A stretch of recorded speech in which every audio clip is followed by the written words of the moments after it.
Eat, sleep, bet, repeat. That's how we're getting down on the opening line at EliteSportsBetting.com. I'll be your host, Benny Ricciardi, and today we got a good show for you. Not that all the shows aren't good, but this is a particularly good one that I'm really looking forward to. We're going to talk NBA today, and it's a big slate for NBA. We got 11 games on tap here tonight, a couple of them that I'm really looking forward to watching, and a couple other ones that I'm looking forward to betting on. And whenever we're talking betting, I had to bring in my two experts again.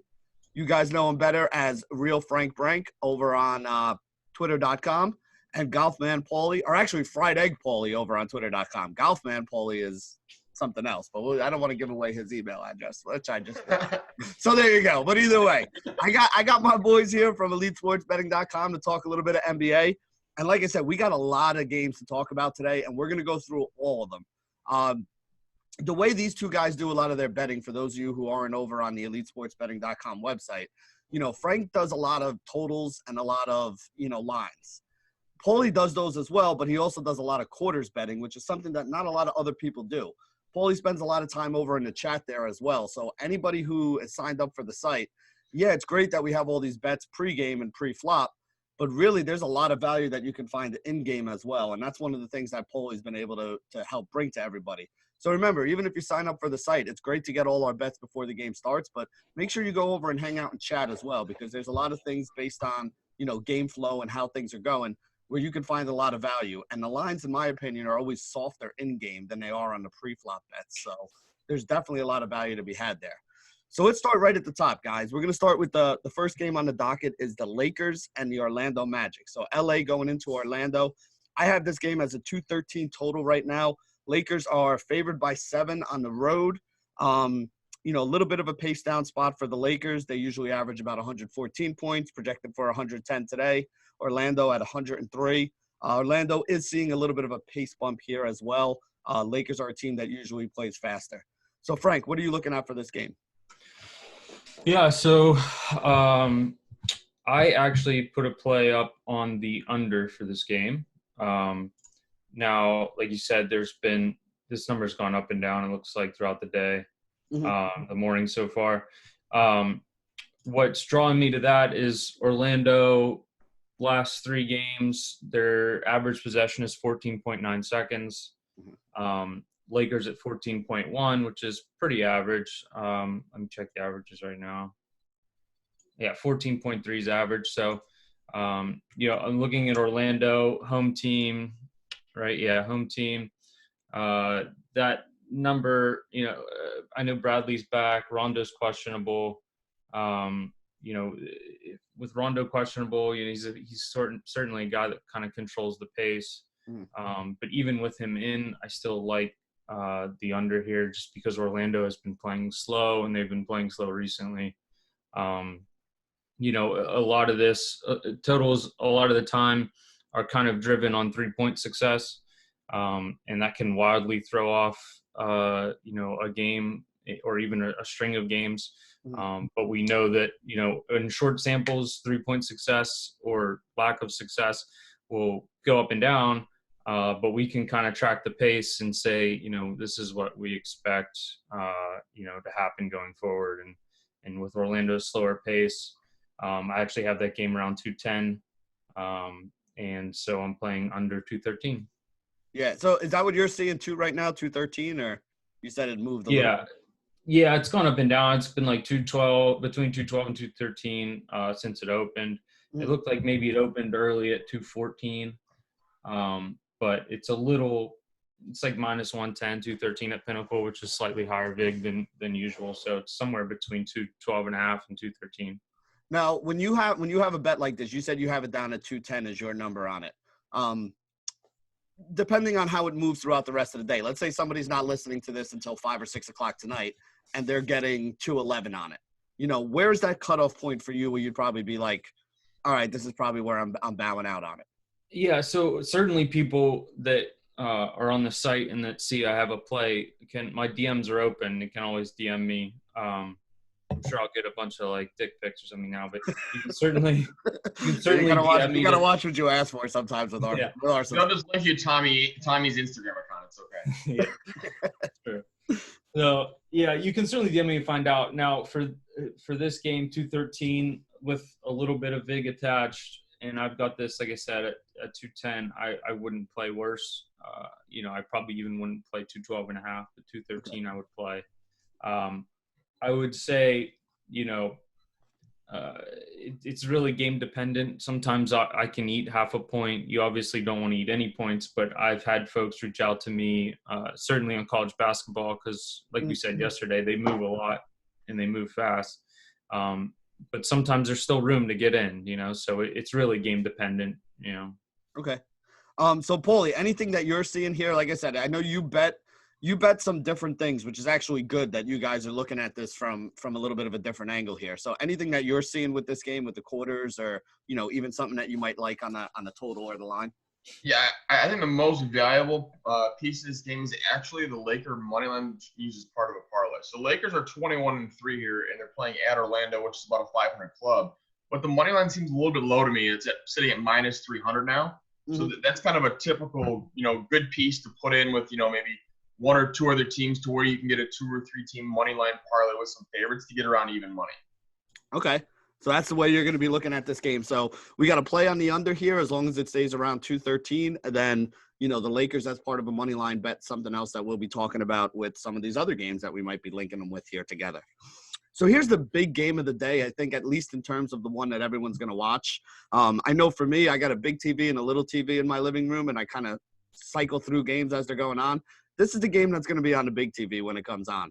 Los Angeles Clippers against the Toronto Raptors here. A little bit of a revenge game for Kawhi Leonard. We were talking about this before. Paulie said the line opened at even and is now up to the Clippers laying 2.5. The over-under in this game is a 220. So both of these teams are playing a little bit under their scoring average for the season, which makes sense. Two good defensive teams. Toronto slightly paced up here. The two biggest pieces of news. I'm assuming Kawhi Leonard plays, but it's an assumption that you can't really always make, but I'm assuming Kawhi Leonard plays in this game. He's going to be returning to Toronto. The revenge narrative is something that people can talk about if they want to with NBA. I think the bigger piece of news, though, is going to be whether or not Fred VanVleet is able to play. He got hurt over the weekend, sat out the game on Monday. So we really have to see if he's going to be in there or not, because that could change things for Toronto. So what are you guys looking at? Let's start with Paulie this time. What are you looking at for this game? Yeah, I made the spread on this one about -4, so I was able to, get in late last night around pick'em. With it being at 2.5 now, I still think there's a small edge. If it got any higher than 2.5, I probably wouldn't fire on it. But at 2.5, there's still a little bit of value. Okay, anything on the total here, or you're kind of saying? No, not on the total. The only other thing that maybe is a little bit of value is the first quarter. Toronto's come out really sluggish of late in the first quarter, and the Clippers have come out really hot. So I think there is value there, because I think the first quarter line is sitting at like -0.5 or -1, which seems a bit low in my opinion. Now, are you getting that -110 or juiced up a little bit? Or? Let me take a look. I think the last time I saw was -1, -106, or -0.5, -115. I think, and either of those are fine. Those are about equivalent there. All right, yeah, no, I like that. That's not bad. Frank, what are you looking at for this game? Yeah, not much for me. It's certainly a game I want to watch, especially with Kawhi in. Green's doubtful. VanVleet is questionable, like you said. I have the game actually listed at around 1, Toronto +1. I do kind of trend towards the over here, but with so many question marks, we're expecting Kawhi back, but you never know. Magruder's out. VanVleet isn't necessarily a guy that affects totals much, because he's pretty much the definition of like an average offensive player, an average defensive player. You're not going to see a big change in total if he's in or out. He is a plus player overall, so you could see some money come in, on Toronto if he plays.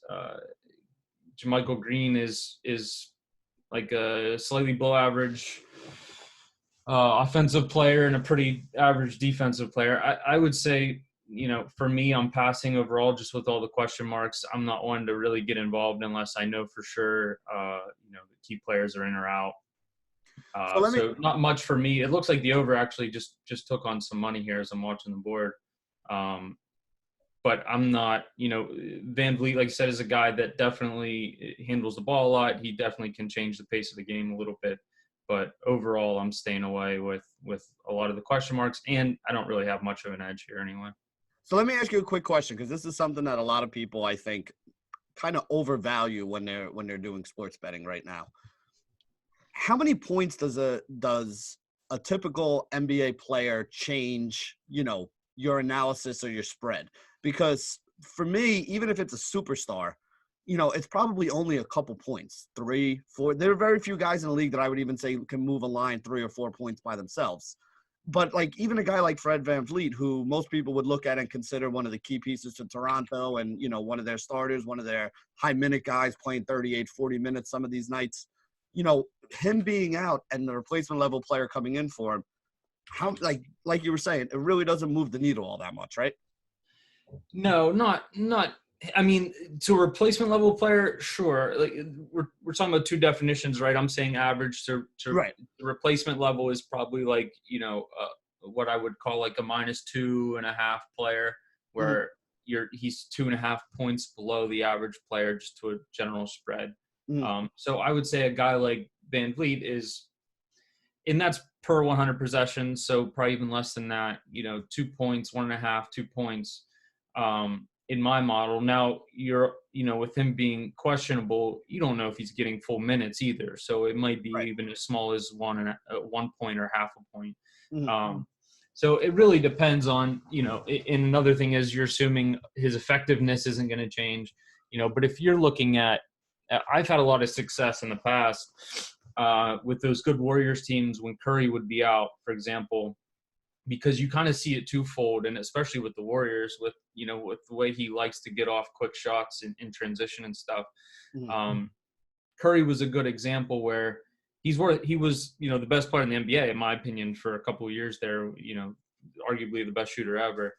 He's worth 5, 6, 7 points to a spread in my opinion, and then you add on the fact that he, compared to the other point guards they were putting in, he was worth a ton. To the pace of the game. So a lot of the times when I was seeing he was out over the last few years, even though the total would drop 5, 6, or the spread would drop 5, 6 points and the total would drop 5, 6 points, to correlate off that, it would still be 3 points short because, the pace is so affected, not only in his value, but the pace was so affected. I was getting a lot of value in a lot of those runs where he was down.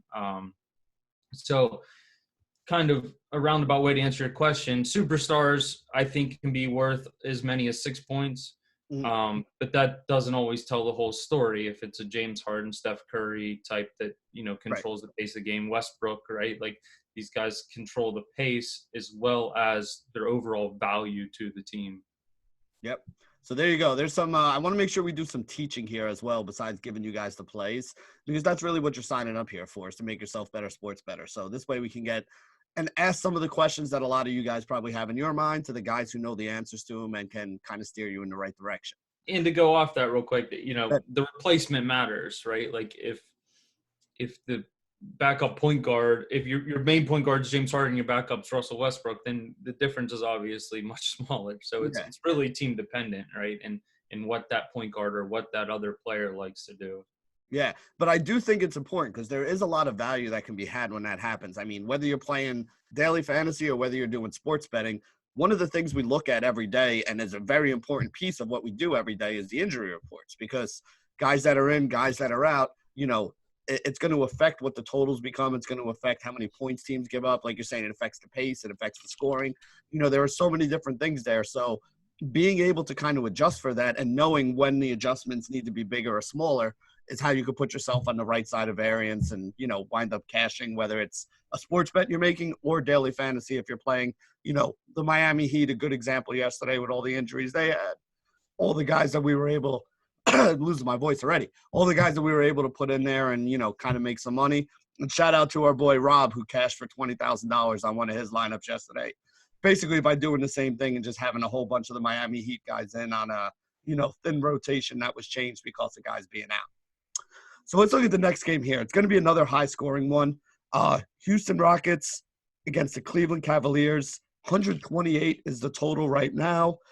Houston is favored by 11, 12 points, depending on where you're looking. That's a lot of points right there. Cleveland is expected to score a few points above average. They also are being paced up here because Houston being one of the fastest paced teams in the league. So, Frank, what are you seeing in this game? Yeah, so I had another total on this game. I played the over. I've got this game closer to like 232. It's a tough spot. Cleveland's been horrible. I mean, beginning of the year we were like, wow, they're not so bad, and my rankings had them dead last in the NBA to start the year. And since then they've been pretty much dead last in the NBA. I can check where I have them now. Well, they've been blown out in 3 of their last 4 games by 22, 33, and 47, and then they lost the other game by like 6 or 8 points. So, their average margin of loss right now is over 20 points in the last basically week and a half. And you're talking, I think they're 2-13 or something over their last 15. So, it's not a good spot. Houston's one of these high variance teams where they jack threes and try to get to the line. And like I was talking about earlier, that 3-point variance really determines how many points they score, if they're winning or not winning. So they're affected. I see a lot of people on Twitter bash the Rockets. Oh, the Rockets stink. I think the Rockets are like top 3 team in the NBA. Like it's just their runs are so variant. They win by 40 and then they lose on a last second shot to the Kings, right? Like it's all revolving around their 3-point variance. And I think that's why that they've had success very often in the regular season. Obviously they kind of got screwed by facing the best franchise run ever and one of the best teams ever in the West, facing the Warriors over the last 3 years. But you see it when they had a chance in that Game 7 to beat the Warriors. They had that 0-27 run or something on 3-pointers, and then they lose by a couple points at the end. So that's like a microcosm of the Rockets, right? So the Rockets could win this game by 50, or they could need a 3 at the end to win the game. So it's such a high variance style of play that they put out some stinkers, but they also put out some dominant performances. Like I said, I like the over here. Houston gives up points, they score points. Some money has just started filtering in on the over now. But I still like it at 228.5. I would play it probably at 229 still. I tend to stay away from the sides on this type of such a high spread game because teams really aren't incentivized to cover. At least we don't think they are. We assume they're not. So the higher spread games I kind of stay away from a betting perspective because like I said, they're not incentivized to cover. They're incentivized to win. So, this could be another one. I mean, that's it. If you look at some of the recent Cleveland games, this could be another one that ends like 130-95, and you come up a little short of that total because Houston just wound up saying in the last 6 minutes, all right, we'll run out everybody else at the end of the bench and kind of rest everybody. You do see that happen often, and like I said, when the team's been blown out by 22 or more points in 3 of their last 4 games, you kind of figure that that's at least a little bit of a worry that you got to put into there. So, Paulie, can we still find some value, though, like maybe first quarter line, first half line, something like that in a game like this? Yeah, there's a little bit of value in 2 different parts of this game. I think with Houston, playing here after a loss to the Kings and, Cleveland kind of been on, a little down spurt here, not playing well at all. I think Houston's a very good piece. Even at a high money line of -700 to add in one of those parlays that we're talking about before with with the Lakers or another team, just as a way to bring the juice down. But in terms of just the bet for this game, my preference would be first half bet, which is Houston at -6, which I prefer that to the I think it's -11.5 for the full game right now. Just getting 11.5 can get backdoored in garbage time, whereas the way Cleveland's been playing, Cleveland I rank as the worst first half team in the NBA, and Houston is the 5th best first half team. So I think 6 is a little bit of value. I'd probably play that up to 6.5, maybe even 7, depending on the juice you're getting there. Yeah, and I mean, again, there is a major difference in pace in this game as well. So, when you pace a team up, like Cleveland's going to be paced up here and being as offensively inefficient as they are, it just kind of exacerbates the problem for you right there. So I kind of like that. I think I do like the first half bet more than I like the full game bet on that. If you're looking to get on the line. I mean, listen, Houston is probably going to win this game. There's a very good chance they're going to blow them out, but that is a lot of points to take, 11.5. That always scares me a little bit on a full game bet. Especially at the end of the game when they're just jacking ridiculous threes because they're up 20 and then they end up winning by 10. Yeah, and Colin Sexton goes on a run of like 4 layups in a row or something. And yeah. I can already see it happening. That's why I don't want to put money on it. All right, so let's look at the next game here. Pretty good game overall. We got the Boston Celtics going into Indiana to take on the Indiana Pacers. This is a game between two teams that are currently 21st and 22nd in the league for pace. Both of them are projected for below their average. It's a lower total. I think right now I'm looking at 210.5 right here, with Indiana favored by about 1.5 points. Anything you're seeing in this game, Paulie? Yeah. So I was able to fire on Boston getting the 1.5. I know it's moved a bunch around this morning. I think it's around Pick'em in most places now. Okay. But I have the game closer to Boston as a 3.5 point favorite here. So there was enough room there for me to fire on the Boston spread here. So you actually you have Boston as a 3-point favorite here, you're saying? Yeah, in my personal lines, yes, correct. Yeah, so that's actually pretty good. Like I said, it opened when I was looking at it this morning. They actually have I think over on DraftKings they have Indiana favored by about 1.5 points, or they did. Yeah, that's what I was able to get Boston getting 1.5 points. Yep. Yeah, so that's good because this way you're getting a lot of value out of that from where you think the line should be there. That's interesting. I'll have to look at that one. Frank, how about you? Anything you're seeing on this game? I didn't make any plays here. I've got it 211 total. I actually have Indiana -1, but that's with Smart out. Obviously, Smart is one of the better players on the Celtics. He also controls the pace. He's supreme defender. I'm seeing money coming in now in Boston. They're -2 in some spots, -1. So I'm thinking maybe somebody said he's going to play, which would make sense to me. Let me check his rating here. They also welcomed back Gordon Hayward the other day, who inexplicably was minimum price on both DraftKings and FanDuel, and it was definitely in my cash game article. I told him even if he only plays 20 minutes at minimum price, you're gonna get paid off on him. And I think he came out in the first quarter or something, or his first rotation, and had like 11 or 12 fantasy points in his first rotation when he got out on the floor. So absolutely made value, did a good job there. And you can only expect the minutes are going to kind of rise for him. I mean, when healthy, at a minimum, he's a 25 to 35 minute a game player. So you're going to just keep seeing the minutes rise for him as it goes along as well. Yeah, and looking at my numbers here, I've got Smart. He's like plus 1.7, so an above average player, and the upper third of the league, I guess. And you compare that to whoever they would run out, you're talking probably like a 3-point difference for him. So, like I said, I've got this. I had a -1 with Smart out. So 3 points, you're talking Boston -1.5, Boston -2, which is about what it's at. And I've got a 211 total. So nothing significant there. If I look at some pace stuff, Boston playing at 14.5 seconds per possession recently compared to 14.3 on the season. So not much recent value. I do tend to find value in totals when, over the last week or 3 or 4 games, usually if teams are, finding a different style of play over the course of those games, then, you can kind of exploit it in the total. Indiana, 14.2 seconds in the last over the last week compared to 14.3 on the season. So just a pretty average pace game overall. Neither team is going to experience, being rushed or slowed down. So, nothing much for me on this game, especially with the Smart questionable stuff.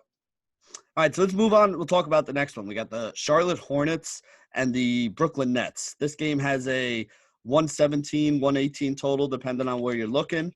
The Nets are favored by about 9 points in this game, which seems a little high to me.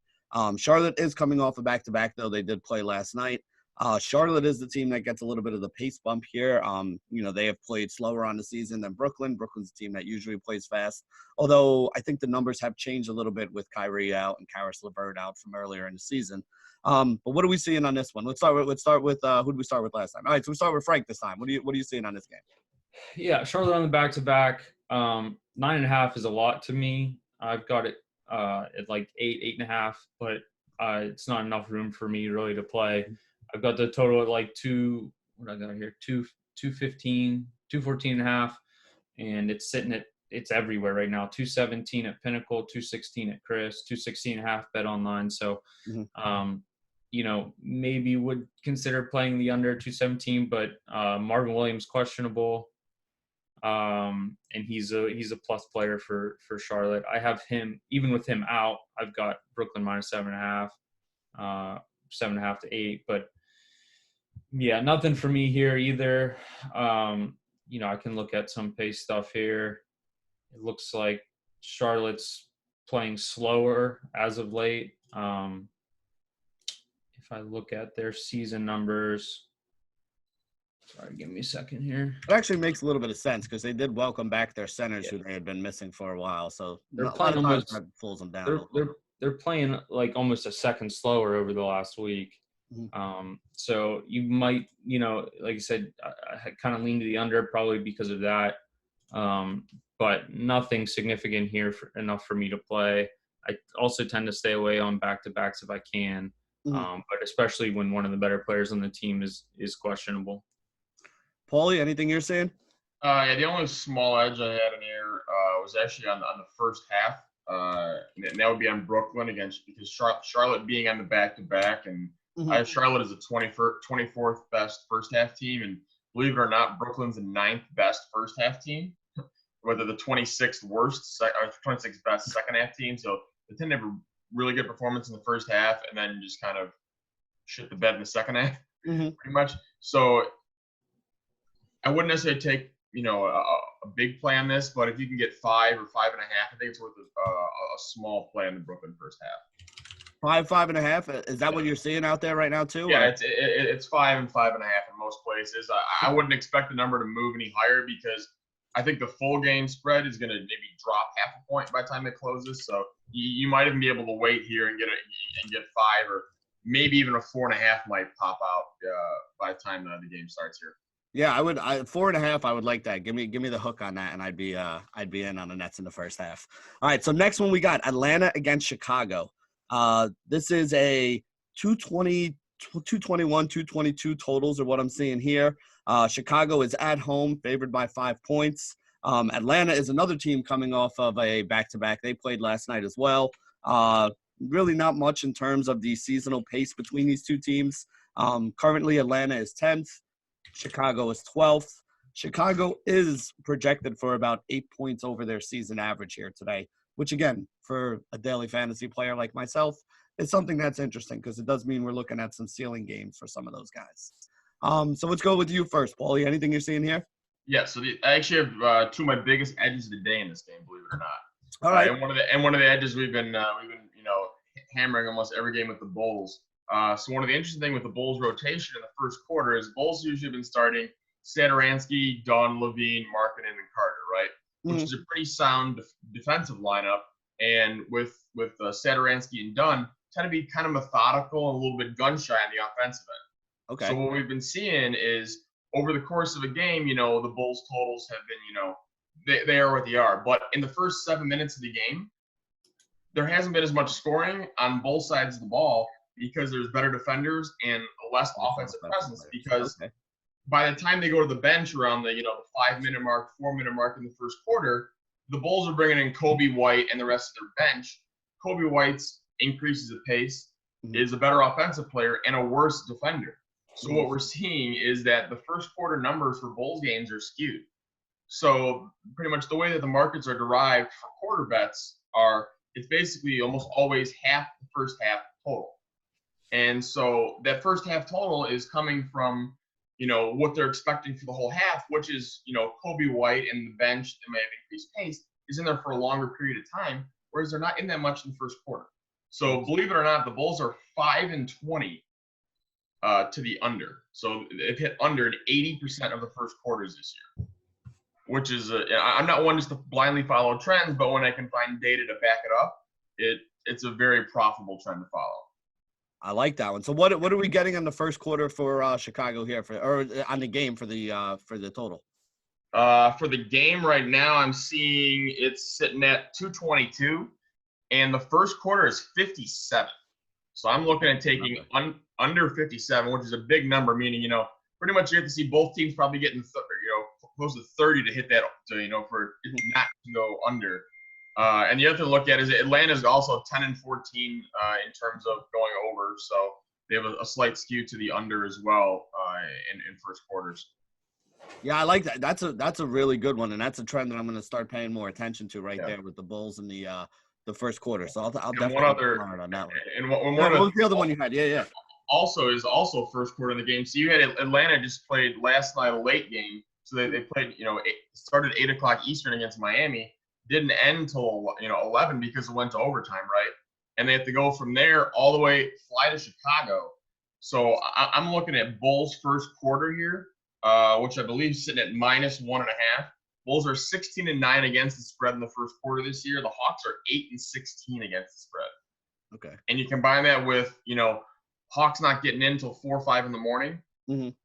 Probably a little bit of a sluggish start. So I like Bulls -1.5.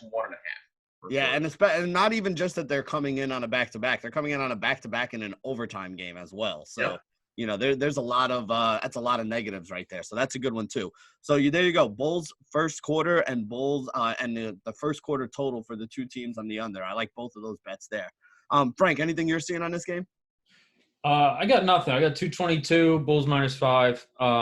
To piggyback though off Paulie's riff there on the first quarters, I'm looking at Chicago over the last week, and they're playing they're playing over an entire second slower over the last week than what they have compared to the season. So him liking the under there, I'm agreeing with it if I had to take a side just purely on that. And compared to Atlanta, like you said, coming in back-to-back overtime game, travel, they could play slower. They haven't really played much differently over the last week compared to their season, but Chicago with the rotations that Paulie's talking about has really slowed down, grinding to a halt here on their pace. And I would imagine, going off what Paulie said, that in the first half it's probably even slower.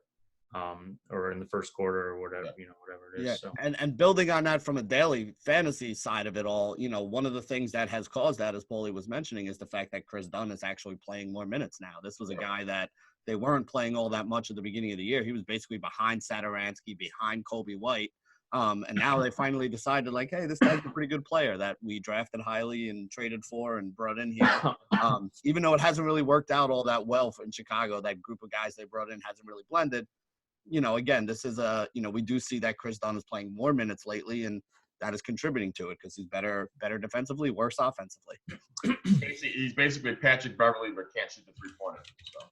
Well, Patrick Beverly can't really shoot the three-pointer either, so he is Patrick Beverly. Well, believe it or not, he's actually one of the better three-point shooters in the NBA. I think last year it was. Beverly? Yes. Percentage-wise? I think he was shooting over 40% last year. Did he really? Something like that. I gotta double check on that stat because he's definitely not somebody. Most of the time it's wide open.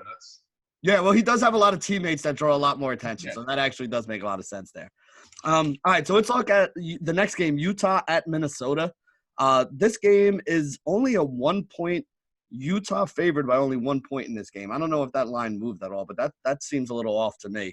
It's a 222, 223 total, depending on where you look at it.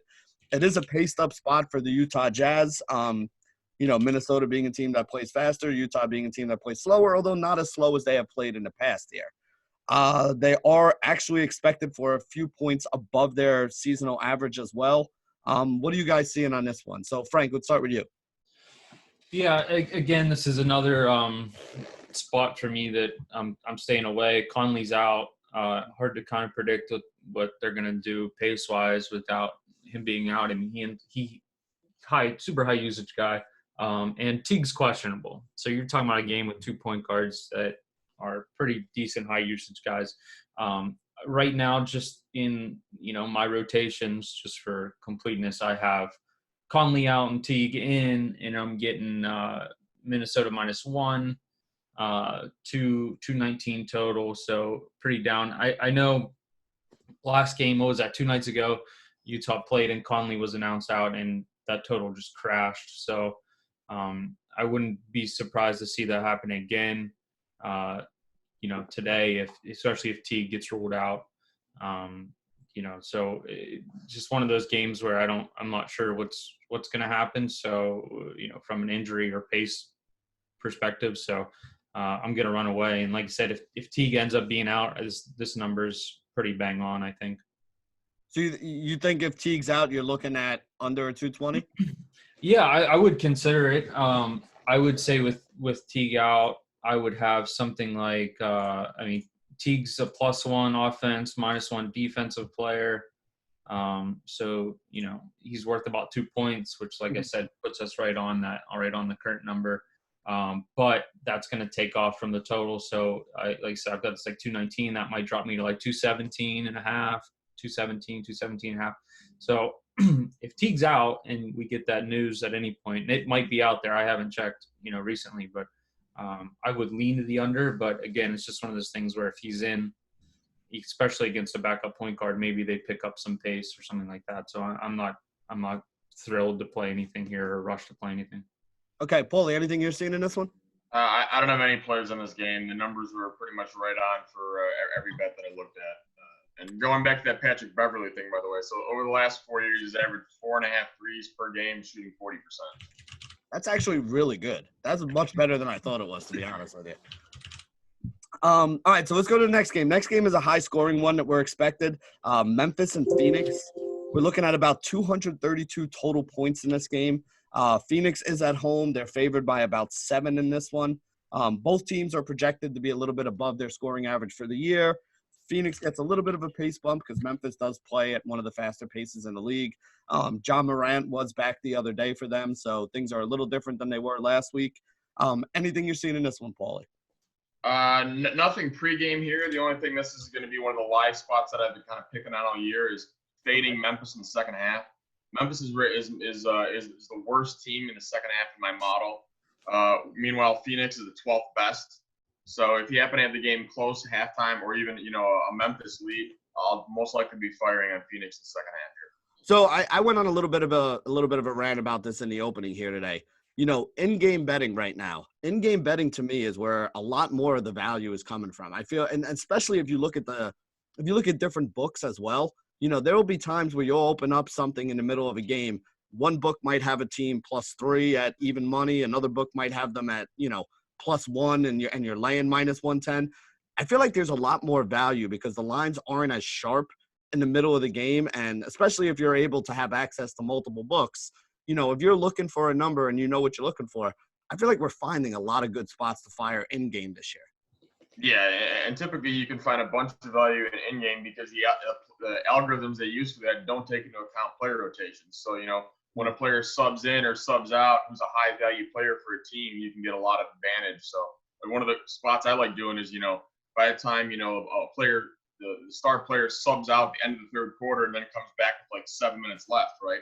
Well, during that time frame, you might see a rally, but by the time they come back at the 7-minute mark, if that team's close to, even in the game, they're probably going to pull away. We've seen that a lot with like the Clippers even, they'll rest George and Kawhi and bring them back into like the 6-7-minute mark in a close game, and all of a sudden they'll win by like 10. Yeah.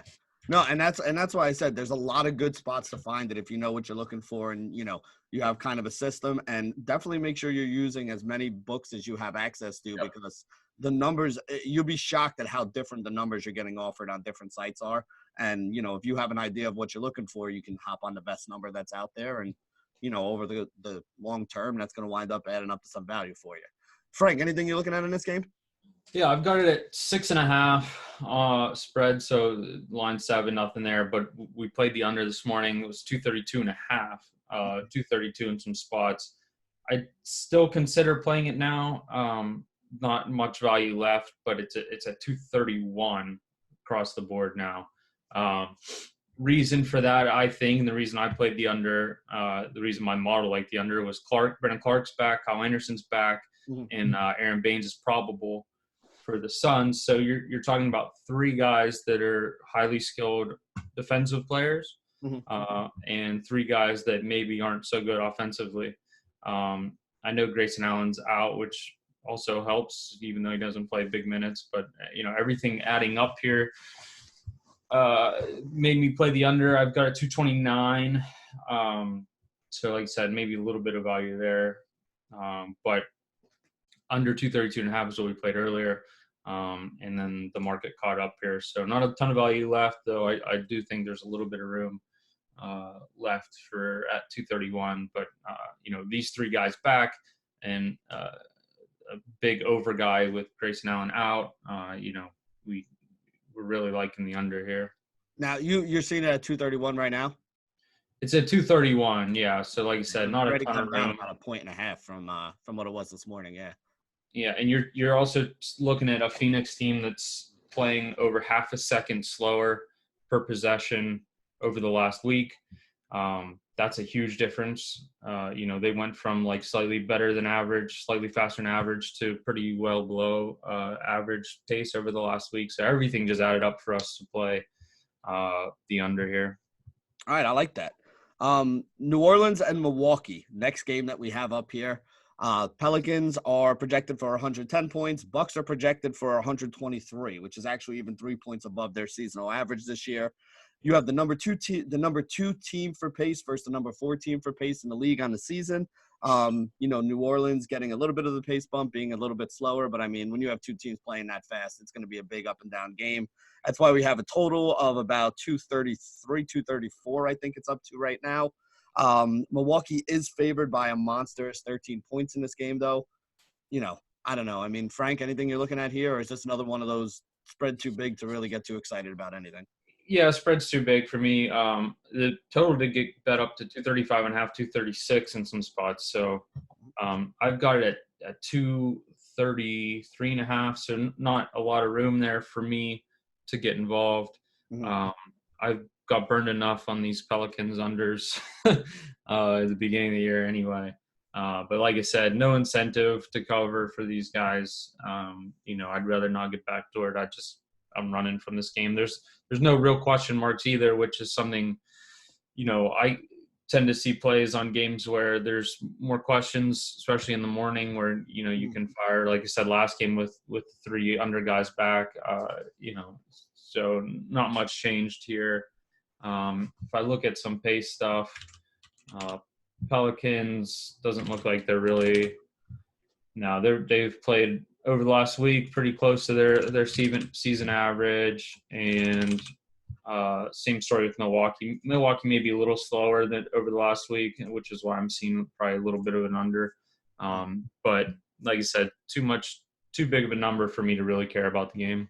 Yeah, Milwaukee's actually had a bunch of blowouts too, which might have something to do with that pace because, when you're up 20 points at the end of a game, you're not really pushing it all that much in possessions. Paulie, anything you're seeing on this one, New Orleans, Milwaukee? Yeah, this would be the other game I'd want to include in any potential parlays, even though the money line's high here around minus 1,000. If you're able to put, Milwaukee beating the Pelicans here at home, which we expect them to do, Houston winning at Cleveland, which we expect them to do, and then Lakers to beat Orlando. If you put all three of those together, you can get about minus 133 is what I was able to get it at, which seems a little bit light to me, considering those are 3 teams where I would be surprised if any of those could lose tonight. Yeah, so you got basically by linking them together, what you're trying to do is get as close as you can to even money. Pretty much, which is the and idea. Not have to deal with that getting any backdoor or any spreads at all. So. Yeah, and you're basically thinking that those are 3 teams. They're all the Lakers I think are only like 7 or 8 point favorite right now, but still, those are 3 teams that you're pretty reasonably assured are going to be able to win this game. So that's why Paulie's looking to do that because you're trying to get some value out of it.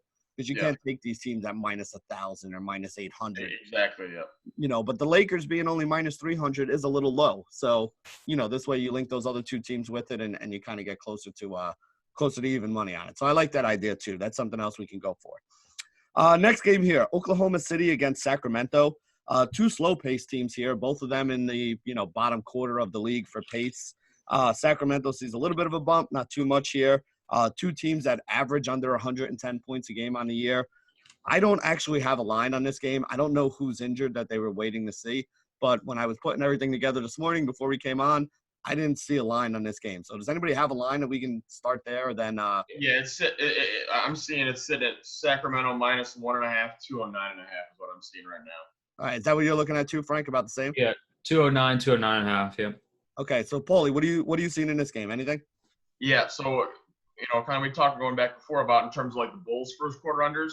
I've seen the same thing with the Sacramento Kings. So the Kings starting lineup has been Corey Joseph, Buddy Hield, Harrison Barnes, Bielitsa, and Rashawn Holmes, which is a very solid defensive lineup, especially with Joseph and Barnes in there, right?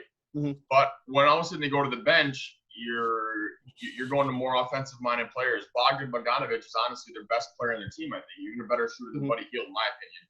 Yep. And so when he comes in towards the end of the first quarter, and plays a good portion of the second quarter, the points you're getting as a team in the first half are skewed because there's not as much being scored in the first 7-8 minutes again, and they're playing better defense with Bogdanovic on the bench in the beginning. So here's another example. You can get under 54 in the first quarter for Sacramento, and we're sitting at a 209 total for the game. So 54 seems like a great number to me for first quarter under. Okay. And I think they're 7-16, I think, to the under. Sacramento is in the first quarter this year. All right, so you're looking at about 30% overall, right? Yeah, roughly around there. Yeah. Paul, Frank, anything you're seeing in this game? No, I've got it 1.5, 210. So I don't have anything significant here. Just going off what Paulie was saying, Sacramento playing. So I have the tiniest leans to the over, but if I look at more recent pace, Sacramento playing almost an entire second slower over the last week. No real change for OKC. So nothing for me. Gallinari's back. I think Bagley's back. So kind of canceling each other out. So, nothing significant for me to get involved here.